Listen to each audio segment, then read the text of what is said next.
프로의 시선 이어가겠습니다. 마감 앞두고 시장의 분위기, 코스닥 쪽으로 과열이 더 심해지는 분위기 이어지고 있습니다. 두 프로들은 어디에 주목했을지 이야기 나눠보죠.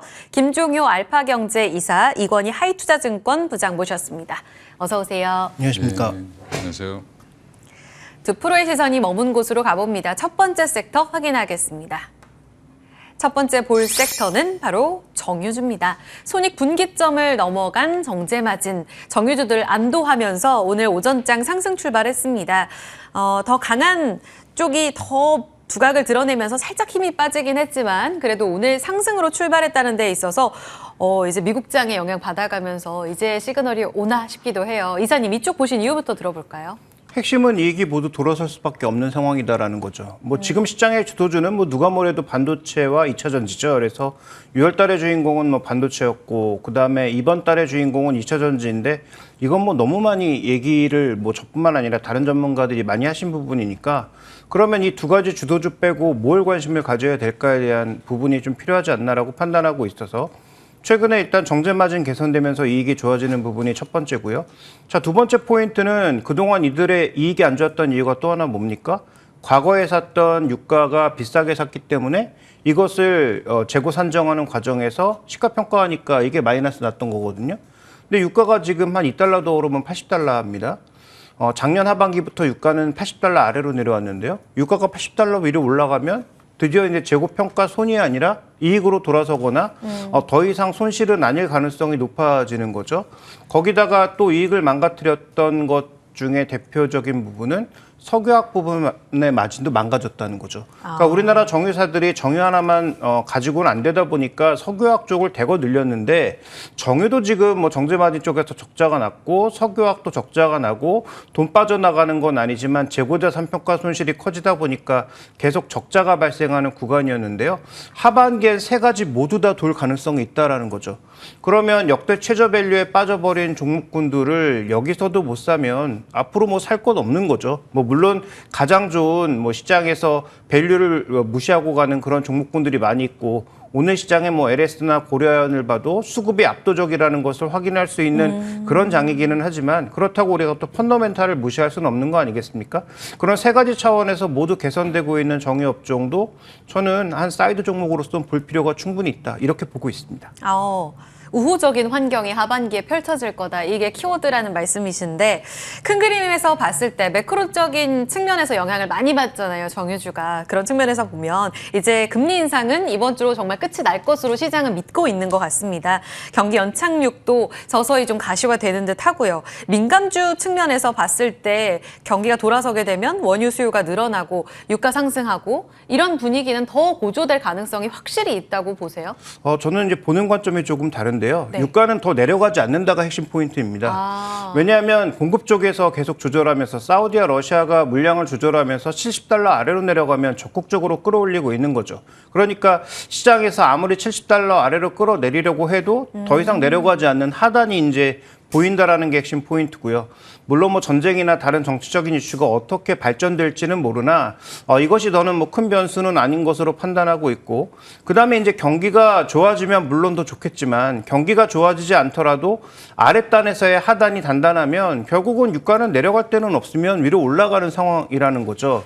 그다음에 또 하나 중요한 것은 아시아 정제 마진을 갉아먹은 대표 주자가 누구냐? 중국입니다. 네. 중국이 그동안 내수를 둔화시키면서 자신들이 정제한 정유를 해외로 많이 수출했죠. 예.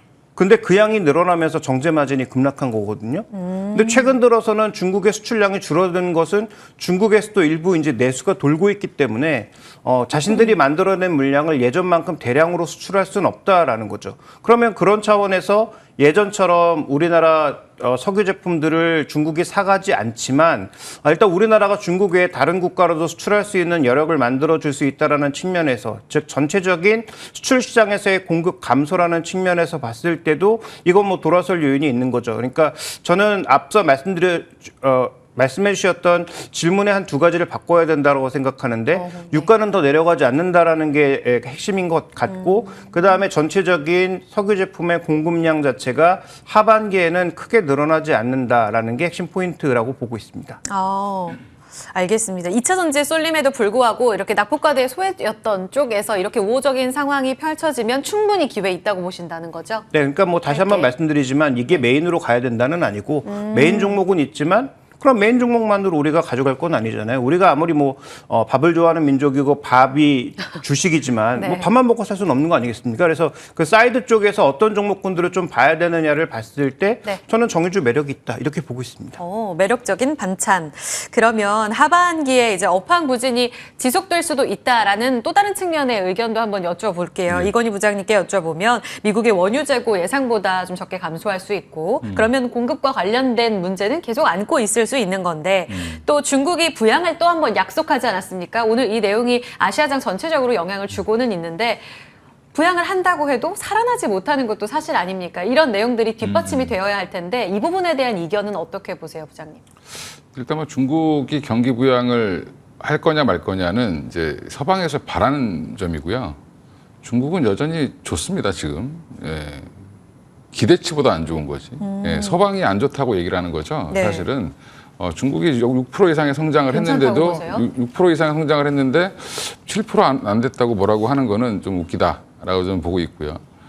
중국 역시 지금 이제 7월 말에 이제 뭐 그 윗분들이 모여서 20명인가 21명인가 모여서 이제 정치국 회의를 할 텐데 그게 이제 끝나고 나면 뭔가 나오지 않겠냐. 그 소비 진작 관련된 뭐 보조금이라든지 이런 얘기들 나올 겁니다. 나올 건데 근데 중국도 지금 딱히 부양을 뭐 예전처럼 대대적으로 부동산 개발을 한다든지 하기는 좀 어려운 상황이기 때문에 그런 부분들은 좀 여전히 좀 보수적으로 보시는 게 맞을 것 같고요. 근데 이제 일부 이제 유가를 예측하시는 분들 얘기를 들어보면 중국과 인도의 수요가 급증하면서 하반기에는 뭐 유가가 100불까지도 갈 수 있다라고도 얘기를 합니다. 근데 또 여기 변수는 러시아가 싸게 주고 있는 원유가 또 문제죠. 러시아가 인도와 지금 뭐 중국에 굉장히 저가로 주고 있는데 국제 시세보다 네. 그 물량이 이제 줄어들지 않는 이상은 중국에서 뭐 물론 이제 사우디나 이런 쪽에서 구입을 하고 있지만 물량이 더 늘어날 가능성은 또 없을 수도 있다라는 부분이 좀 약간 좀 저는 유가가 확 올라가기 좀 어렵지 않겠나 생각을 하고 있고요. 아까 이제 말씀하신 것처럼 이사님 말씀하신 것처럼 저도 하다는 지지를 계속 해주기 때문에 유가는 더 올라간다라기보다는 그냥 지금 현재 가격에서 슬로우하게 올라갈 수 있다. 경기가 회복되는 과정에서 이렇게 보시면 되고 결국에는 이게 지금 정제 마진 보면 네. 이게 지금 보면 지금 아직 확인해야 될 거는 러시아 쪽 보시면 될 것 같고요. 오펙의 감사는 계속 이제 나올 겁니다. 만약에 조금만 떨어지면 감사 날 거고 사우디가 주도를 하기 때문에 사우디와 러시아가 주도를 하면 결국에는 유가는 잡힐 거다라고 보고 있고요. 여전히 이제 연착륙에 대한 기대감은 있지만 사실은 이게 굉장히 빠르진 않을 수 있다. 그러니까 금리가 고점을 찍었으면 바로 내려올 거다라고 생각하시는 거랑 똑같은데 그렇지 않다라는 거죠. 고점에서 한참 있다가 천천히 내려올 겁니다. 금리도. 그러면 사실은 경기도 좋아질 듯 되게 천천히 좋아질 수도 있다라고 생각하시고 대응을 하시는 게 오히려 맞다라고 생각하고 있습니다. 좀 이분법적이지만 그러면 정유주도 좀 천천히 회복이 될 수 있는 가능성. 뭐 정유주는 지금 일단은 바닥은 찍었다고 보시는 게 맞을 네. 것 같고요. 일단 배럴당 지금 뭐 2.4불 정도 했던 부분이 6.4불까지 올라갔으니 6.8달러까지 올라갔으니까 이 부분은 이제 유가가 서서히 올라가면 사실은 정제 마진은 계속 좋아지는 상황이다라고 생각하시고 대응하시면 될 것 같습니다. 알겠습니다. 그러면 이 매크로적인 우호적인 환경 이야기를 좀 쭉 들어봤잖아요. 그런 측면에서 누구에게 기회가 가느냐도 중요할 것 같거든요, 이사님. 보면 오늘 SK 이노베이션이 어제 오늘 강했고 본업도 좋은데 SK 온 영향 받을 거다라는 측면에서 굉장히 또 강하게 올라가고 있습니다. 그런 측면에서 이쪽에 또 기회를 봐야 하냐 아니면 정통적으로 GS, S-오일 쪽으로의 상승 움직임을 타자 바닥권에서 진입한다면 이쪽의 선택이 더 큰 건 맞잖아요. 기회가 있는 게 맞잖아요. 전체적인 정유 안에서의 투자 전략은 어떻게 나눠야 돼요? 네, SK이노베이션은 이제 정유주라고 보기엔 좀 힘든 부분이 있고요. 그다음에 지금 호재와 악재가 모두 녹아있는 상황이잖아요. 네. 하반기에 결국은 증자해야 될 거고 그 증자 관련 물량을 받는 과정에서 과연 효율적으로 이것이 지금 시장의 체력으로 다 소화할 수 있느냐 이렇게 살펴봤을 때는 제가 보기엔 그렇게 쉽지 않을 것 같거든요. 그래서 변동 요인이 굉장히 크기 때문에 그래서 2차 전지 타고 갈 수도 있지만 반대로 물량 받는 과정에서 또 흔들릴 수도 있고 또 우리가 생각해 보면 내년 하반기 뭐 짧게 봐서 올해 하반기까지 2차 전지가 계속 이런 장세로 간다면 뭐 좋겠지만 만약에 그렇지 않다라고 했을 때는 정유주 올라갈 때 2차 전지라는 이유로 또 흔들릴 수도 있는 거잖아요. 네. 그래서 여러 가지 이슈가 섞여 있는 SK이노베이션은 지금 정유주로서의 투자 판단은 쉽지 않다. 그 다음에 2차 전지로 봤을 때도 다른 종목이 너무 좋은 종목이 많아서 선택하기 어렵다. 그래서 두 가지 관점에서 모두 선택하기가 어렵고요. 그러면 뭐 GS냐 S-오일이냐 선택해야 되는데 일단 뭐 S-오일이 전통적인 종목으로서 선택의 관점에서는 저는 좀 더 유리하지 않나라고 보고 있고 네. 그다음에 이제 아직은 지금 제일 더울 때지만 지금 제일 더울 8월이 남아있지만 이 8월이 지나고 나면 바로 이제 낙엽지기 시작하면서 가을, 짧은 가을을 지나서 겨울 오지 않겠습니까?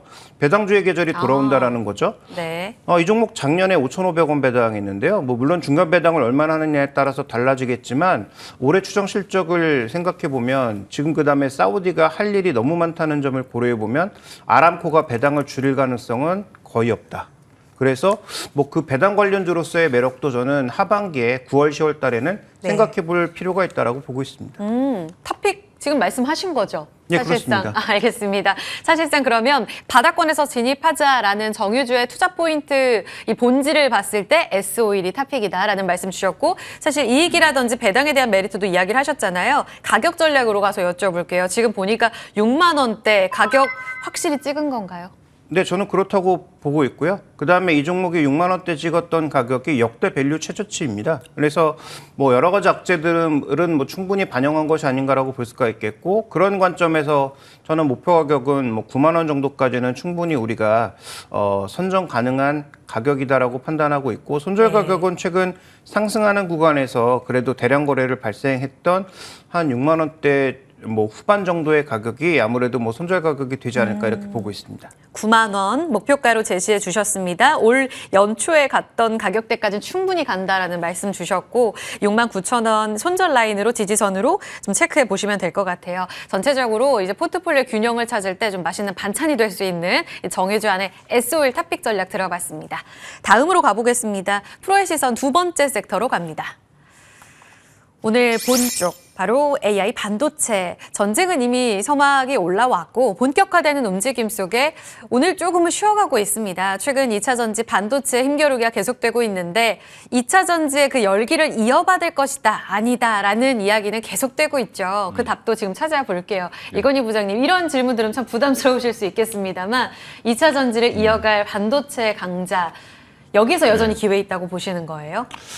뭐 그러니까 갖고 나왔는데 일단 2차 전지랑 이거를 또 이분법적으로 보시면 안 됩니다. 그렇죠. 근데 자꾸 그렇게 하게 되네요. 약간 시소식으로 이쪽에 한번 올랐다 저쪽에 한번 올랐다 이렇게 갈 거라고 좀 보고 있는데 지금 오늘은 뭐 장 초반에는 2차 전지랑 뭐 그 반도체랑 같이 움직이다가 갑자기 이제 점심쯤 LS가 뭐 상한가 가고 이러면서 이제 막 분위기가 오히려 이쪽으로 이제 쏠린 현상이 나왔는데 일단 2차 전지 관련돼서도 여전히 좋게 보지만 뭐 지금은 대응할 수 있는 영역이라고 보시면 될 것 같고요. 뭐 이 부분을 뭐 신규로 매수하기는 좀 힘들지 않겠나 생각하는데 그나마 그래도 반도체 쪽은 신규 매수 여건이 조금 더 있지 않나, 룸은 좀 열려 있다라고 보고 있습니다. 그래서 AI 반도체 관련된 것들에 대해서 이제 가져 나온 이유는 결국에 지금 현재 수급 자체는 이제 2차 전지 AI 반도체 관련주로 이제 주된 흐름을 이어가고 있는데 미국 내 AI 산업에 대해서 사실은 버블 논란이 있었다가 그렇게 얘기하시던 분들이 갑자기 입을 닫기 시작했습니다. 일단락 됐다라고 보시는 게 맞을 것 같고요. 그 이유는 미국 내 주요 테크 기업들이 AI 투자를 계속 가속화시키고 있고 이미 사업을 통해서 돈을 벌기 시작하는 게 증명이 되기 시작했다는 부분이 나왔기 때문에 앞으로 AI 반도체 수요는 공급보다 항상 초과될 수밖에 없다라고 보시면 될 것 같고요. 그래서 여전히 공급자 우회 시장, 이게 지금 2차 전지랑 되게 비슷한 현상으로 똑같다라고 보시면 될 것 같습니다. 배터리가 부족한 것처럼 지금 AI 반도체 칩이 부족합니다. 그런 부분들을 감안하셔서 대응을 좀 하시면 될 것 같습니다. 빅테크 중심으로 AI 반도체 수요가 급증하고 있다라는 키워드는 이해가 돼요. 그런데 여기에서 또 TSMC, 삼성전자가 물량을 가져오느냐도 우리 국내 기업들에겐 굉장히 중요한 하나의 과제로 자리하고 있잖아요. 삼성전자의 그 경쟁력, TSMC를 이겨내고 우리가 가져올 수 있을까 첫 번째 질문을 드리고 그 내용이 만약 가져오지 못하더라도 빅테크의 경쟁이 계속되는 한 이쪽은 맥이 살아있을 거다라고 보시는지 두 가지 질문 드릴게요. 일단 TSMC랑 경쟁에서 이기는 게 아니라 TSMC가 못하는 거를, 그러니까 능력밖에 지금 물량이 너무 많아서 못하는 게 넘쳐서 낙수 효과로 삼성전자로 떨어진다라고 보시는 게 더 맞고요. 지금 현재로서는 그렇습니다. 네. 삼성전자가 지금 이제 GPU라든지 이런 것들 AI 칩을 만약에 이제 파운드리를 받게 된다라고 하면 지금 여러 가지 얘기들이 나오고 있죠. 엔비디아도 얘기가 나오고 있고 AMD 쪽도 이제 얘기가 나오고 있습니다. TSMC가 지금 주문을 하면 너무 오래 걸립니다. 지금 생산하는데. 근데 네. 공장을 증설하는 데는 또 시간이 걸리고 당연히 그러면 지금 삼성전자한테 노크를 할 수밖에 없는 상황이다라고 보시면 될 것 같고요.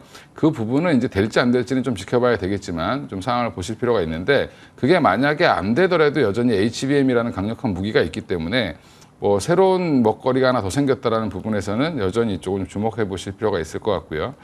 삼성전자는 오히려 지금 HBM을 더 팔기 위해서 거꾸로 엔비디아에게 제안을 한 상황이죠.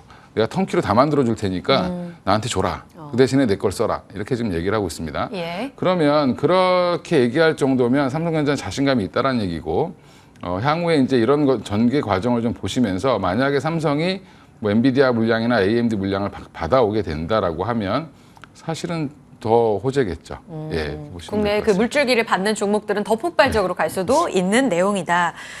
반면에 이제 TSMC 이번 실적 발표가 반도체 산업계에선 굉장히 또 큰 화두가 되지 않았습니까, 김 이사님? AI 서버 수요만으로는 반도체 업황 전체적으로 끌어올리기에는 완충시키기엔 조금 부족할 걸이라는 시각들이 나오고 있는데 여기에 대해서 어떻게 생각하시는지 또 미국 애리조나 공장 가동 시기를 TSMC가 1년 늦췄잖아요. 이런 내용들 총집합해서 봤을 때 우리가 너무 기대감을 크게 갖는 건 아닌지요? 일단 구조적으로 다르다는 것부터 이해를 하셔야 되는데요. 삼성전자의 비메모리 부분은 선단 공정만 하고 있죠. 그러니까 최첨단 공정만 하고 있습니다. 그 아래 공정은 하지 않고 있고요. TSMC는 지금 뭐 3나노부터 48나노 그 이하까지 다 하고 있는 거죠. 그러니까 삼성전자가 TSMC의 점유율을 이길 수가 없습니다. 왜냐하면 그 아래 공정까지 삼성전자가 한꺼번에 다 가져와서 하지 않는 이상 삼성전자는 점유율 기준에서 TSMC를 영원히 이길 수 없다. 우리가 바라는 건 선단 공정에서 의미 있는 점유율을 뺏어오고 이기는 걸 바라는 거죠. 네. 근데 최근 들어서 뭐 테슬라 수주 얘기도 좀 들려오고 있고 그다음에 이제 엔비디아 얘기도 나오고 있고 AMD는 뭐 부정하긴 했지만 완벽한 부정은 아니라고 해야 될 것 같고 이런 여러 가지 얘기들이 들려오는 그 맥락을 짚어보면 결국 투자하고 싶은 사람들은 많고 투자는 계속 해야 되겠는데 TSMC는 애플만 특별 취급해주고 나머지 회사들은 전부 제대로 가격을 쳐주지 않고 있기 때문에 TSMC의 물량을 상당 부분 뺏어올 것도 사실이죠.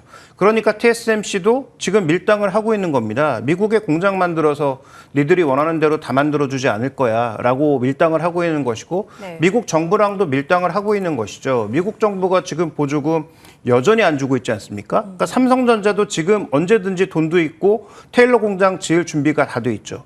그런데 여전히 보조금이 결론이 안 나고 있습니다. 삼성전자도 밀당하고 있는 거죠. 결국 양사 모두 지금 밀당하고 있는 단계여서 어차피 투자는 될 것인데 미국의 보조금을 어떻게 분배하느냐에 따라서 이 밀당 자체가 결국 투자의 시기와 관련된 종목군들의 움직임과 실적이 조금 달라질 수 있고 그런데 주가는 먼저 가고 있어서 이런 괴리가 발생하면 발생할수록 변동성은 높아질 수 있는 거죠. 그래서 잘 생각하셔야 될 게 해당 산업의 방향성에 대한 의심은 없지만 기대하고 주가가 너무 벌어져 버리면 변동성이 증가한다라는 것도 아셔야 되고요. 또 하나 중요한 것은 올해 7대 빅테크의 IT 지출의 전체 금액은 네. 마이너스입니다. 내년에 좀 늘어날 것으로 보이고요. 그런데 여기서 잘 구분하셔야 될 건 AI 반도체, AI 쪽에 대한 투자는 늘리지만 네. 전체 IT 지출에 대한 투자를 늘리지 않고 있다는 거죠. 이 두 가지를 또 구분하셔야 되기 때문에 이 아랫단에서도 이익을 내고 있는 삼성전자와 SK인 입장에서는 주가가 뭐 엔비디아만큼 그렇게 핫하게 가지 않고 있는 결정적인 근거라고 봐야 될 것 같습니다. 그 괴리감을 얼마나 크게 보느냐에 따라서 여기에 베팅하냐 아니냐, 이 야수의 심장을 갖고 이 리스크를 거머쥐느냐 아니냐 이렇게 판가름이 될 것 같은데 그럼 이 부분은 어때요, 김 이사님? 오늘 한미반도체 이수페타시스 HBM의 대장 수혜주인데 신고가 경신하고 지금 음봉 전환돼 하락합니다. 그러면 변동성을 지금 감안해 봤을 때 어떻게 해석을 하는 게 맞겠습니까? 근데 2차 전지도 우리가 지금 뭐 대장주, 포스코홀딩스가 오늘 외국인 매물 대량으로 맞고 뭐 음봉으로 전환한다고 해서 뭐 전망이 갑자기 바뀔까요? 그러진 않을 그건 거잖아요. 아니죠. 그래서 네. 어쨌든 이쪽에 지금 대장주로 가고 있는 종목군들에게 우리가 그 대장주 역할을 쉽게 내줄 것이다 이렇게 생각하면 안 될 것 같고요.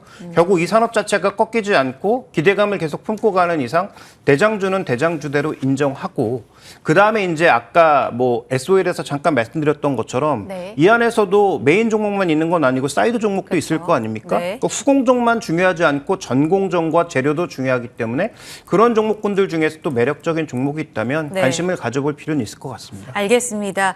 가는 종목이 더 가냐 아니면 그 사이드 쪽에서의 또 매력도를 잘 선별해서 가느냐도 정말 중요한 선택의 기로에 있을 것 같거든요. 요즘 시장 대응하시는 분들 너무 머리 아프실 것 같은데 오늘 PSK 홀딩스 ISC가 좀 유독 좋은 흐름을 보여줬습니다. 여전히 추세적으로는 살아있는 종목들이 강한 것 같긴 한데 부장님 여기 안에서의 섹터 전략은 어떻게 세울지 간략하게 들을게요. 그러니까 반도체 전반을 제가 말씀드린 게 아니라 AI 반도체를 콕 집어서 그렇죠. 갖고 나온 이유는 네. 결국엔 전반은 좋지 않은데 AI 반도체만 좋다라고 보시면 됩니다. 당분간은. 근데 이제 전반은 아직 좀 확인을 해봐야 되는 단계라고 보시면 될 것 같고 네. 저는 그래서 이제 종목을 픽할 때 AI 관련돼서 뭐 HBM이랑 관련된 종목들, 그 다음에 AI 칩에 기판을 납품한 이스페타시스, 뭐 한미반도체 장비, 그 다음에 검사는 ISC 이 딱 세 개의 종목을 보시는 게 가장 깔끔하다라고 생각하고 있고요. 네. 그 외에 이제 다른 이제 그 뭐 후공정 딴 업체들 하나마이크론이라든지 여러 업체들도 여전히 좋기 때문에 같이 보셔야 되겠지만 중심은 여기 세 개를 기준으로 해놓고 보시면 조금 좀 대응을 하시기가 편하지 않을까 생각하고 있고요. 이쪽이 좋아지면 나머지들도 같이 좀 이제 움직이는 그런 형태가 좀 나올 가능성이 높다라고 보고 있습니다. 네. 탑픽은요? 여기서 탑픽은 이제 뭐 꼽기는 좀 어렵지만 이스페타시스를 오늘 좀 많이 빠지긴 하는데 네. 이스페타시스를 좀 뭐 생각을 했고요. 일단 AI 가속기를 생산하는 기업이고 뭐 MLB라고 하는 멀티레이어 보드라는 걸 만들면서 결국엔 좀 굉장히 좋은 회사인데 기존에 그냥 기판주들과 같이 가다가 이제 엔비디아와 MS 이쪽에 이제 납품했던 이력들 이런 것들 때문에 다시 부각이 된 회사라고 보시면 될 것 같고요. 엔비디아에 직접 납품하는 회사가 몇 안 되는데 지금 네. 이제 이스페타시가 여기에 들어갔다라고 보시면 될 것 같고요. 그리고 향후에 이제 그 2차 전지를 생각해 보시면 아마 비슷할 겁니다. 지금 이스페타시스가 만드는 용량, 그 양 자체, 캐파 양 자체가 지금 한계에 차 있을 수 있는데 앞으로 그럼 증설 얘기가 나올 거고 그러면 결국엔 또 증설하면서 더 팔리고 납품이 증가하고 이게 지금 2차 전지랑 똑같은 순환 구조로 갈 수도 있다라고 생각하시면 향후에 이제 지금 현재 밸류에이션 가지고 보면 좀 비싸지만 다른 기판주들에 비해서 비싸지만 결국엔 이제 이런 선순환 구조가 가면서 지금 가이던스 상에 이제 이익단이 올라가게 된다라고 하면 밸류에이션은 여전히 또 떨어질 수 있다라고 보고 있습니다.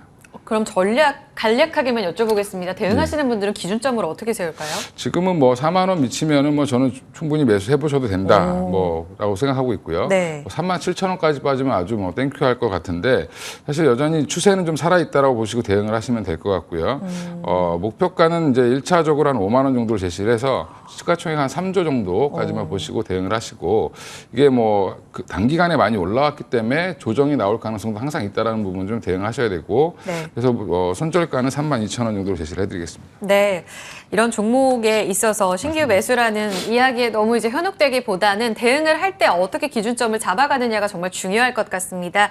오늘 크게 좀 빠지면서 신고가 이후에 살짝 기회를 주고 있다라는 측면의 전략을 들어봤고요. 32,000원 단에 32,000원 맞죠? 34,000원. 34,000원의 손절 라인 그리고 5만 원까지의 상승 여력 참고해 보시기 바랍니다. 두 분과 함께 프로의 시선은 마무리 지을게요. 김종효 이사, 이건희 부장 함께했습니다. 감사합니다.